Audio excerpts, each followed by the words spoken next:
आप देख रहे हैं जिला टॉप देसी खबरें। हम आज दिनारा में हैं और हमारे साथ हैं लोजपा उम्मीदवार राजेंद्र सिंह। जी हाँ, वही राजेंद्र सिंह जो भाजपा के बहुत बड़े कद्दावर नेता रहे हैं, झारखंड में संगठन मंत्री रहे हैं, बिहार भाजपा के उपाध्यक्ष रहे हैं और पिछली बार भी भाजपा से यहाँ उम्मीदवार थे। परंतु इस बार जदयू गठबंधन से जब मंत्री जय कुमार सिंह को टिकट दे दिया गया तो जनता की मांग पर ये यहाँ पे मैदान पे हैं। आइए हम बात करते हैं राजेंद्र सिंह जी से। सर, आपका बहुत स्वागत है जिला टॉप चैनल पे। धन्यवाद। बहुत यहाँ चर्चा है, बाहर तो लोग त्रिकोणीय संघर्ष की बात कर रहे हैं, लेकिन जब हम लोग स्थानीय जनता से मिले हैं तो यहाँ सीधे सीधे बात हो रही है कि जो भी लड़ाई है राजेंद्र सिंह से है। आप क्या महसूस कर रहे हैं यहाँ जनता के बीच घूमते हुए? यहाँ तो जनता और नेताओं के बीच में लड़ाई चल रही है जी। हम तो केवल पर्चा भर दिए हैं, हमको तो बहुत जानकारी नहीं है, लेकिन इतना जरूर मालूम है कि जनता चुनाव लड़ रही है।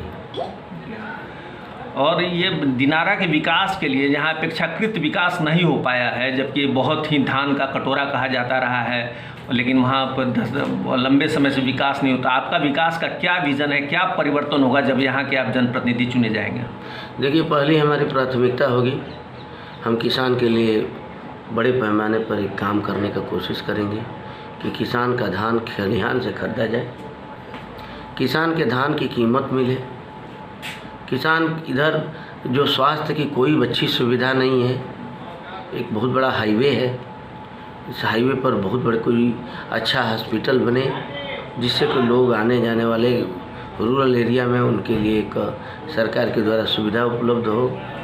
अच्छा स्कूल नहीं है, स्कूल खुले।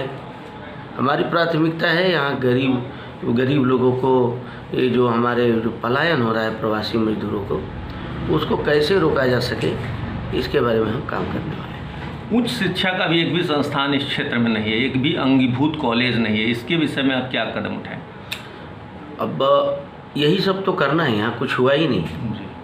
यहाँ तो केवल बस खेत है और खलिहान है और किसान है, परेशान है, नौजवान परेशान है। ये क्षेत्र पूरी तरह से अति पिछड़ा है। एक तरह से यहाँ लोग गरीब लोग यहाँ रहते हैं और कहा जाए तो ये पूरी तरह से एक सामाजिक रूप से, आर्थिक रूप से कुछ ही लोग हैं जिनके बच्चे बाहर और पढ़ने जाते हैं। नहीं तो सामान्यतः सबके बच्चे या तो आज किसान जो भी थे, बड़े बड़े काश्तकार जो थे, अब धीरे धीरे मजदूर की तरफ बढ़ रहे हैं। मजदूर क्योंकि छोटा जोत होने के नाते उनकी छोटे किसान होते चले जा रहे हैं, इसलिए बहुत कम गरीब क्षेत्र है। इसके विकास की ओर हम लोग काम करेंगे, मानते हैं। मेरी लड़ाई कुल मिलाकर के यहाँ पर जो भी है, यहाँ पर हम लोग लड़ रहे हैं। एक तरफ से राष्ट्रवादी शक्तियाँ हैं, एक तरफ गैर राष्ट्रवादी शक्तियाँ हैं।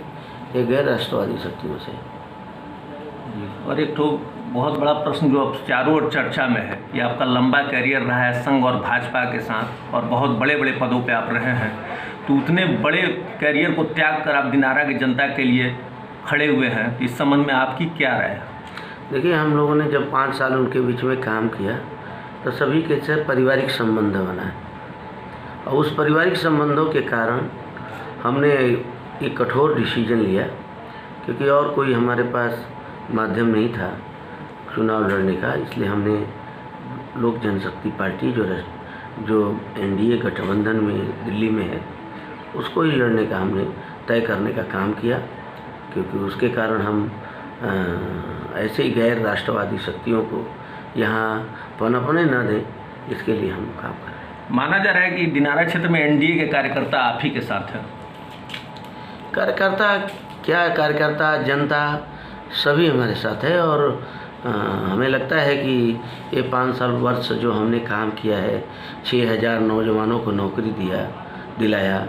हमने जो है नेशनल हाईवे आरा से मोहनिया तक बनवाने का काम किया। अभी भी भलुनी धाम का गेट बन रहा है, आज तक माँ का कोई गेट नहीं था। हमने किसानों के लिए, नौजवानों के लिए बहुत सारे काम किए। ऐसे स्वास्थ्य की सेवाएं नहीं होने के नाते हमने एम्बुलेंस की व्यवस्था भी कुछ दिन किया था, जिससे लोगों को ले जाने का काम करते थे। वहाँ पर हमने क्या बोलते हैं, लोगों को BHU, IGMS, PMCH, एम्स और तमाम ऐसे बड़े हॉस्पिटलों में भी लोगों को कराने का काम किया। अभी प्रवासी मजदूर आए तो 1.5 लाख लोगों को भोजन कराने का काम किया। वहाँ बाढ़ आया उत्तरी बिहार में तो 400 कुंटल अनाज भेजने का काम किया। हमने 5 वर्षों में ऐसे हज़ारों नौजवान जो बाहर फंसे थे कोरोना काल में, उनको हमने राशन उपलब्ध कराने का काम किया। तो एक तरह से जनता का जो बेहद लगाव है, उसी कारण से मैं चुनाव लड़ रहा हूँ। और हम पूरी तरह से जहाँ माने एक तरह से कहा जाए कि अपनी विचारधारा जहाँ मेरी है, उस विचारधारा के साथ हूँ। हमने राम जन्मभूमि, धारा 370, CAA और जो भी हिंदुत्ववादी हम लोग का व्यक्तित्व है, उसके लिए हम लोग काम करते रहेंगे। लोक जनशक्ति पार्टी को मैं धन्यवाद देता हूं कि उन्होंने मुझे इस रूप में स्वीकार करके और अपना सिंबल देने का काम किया।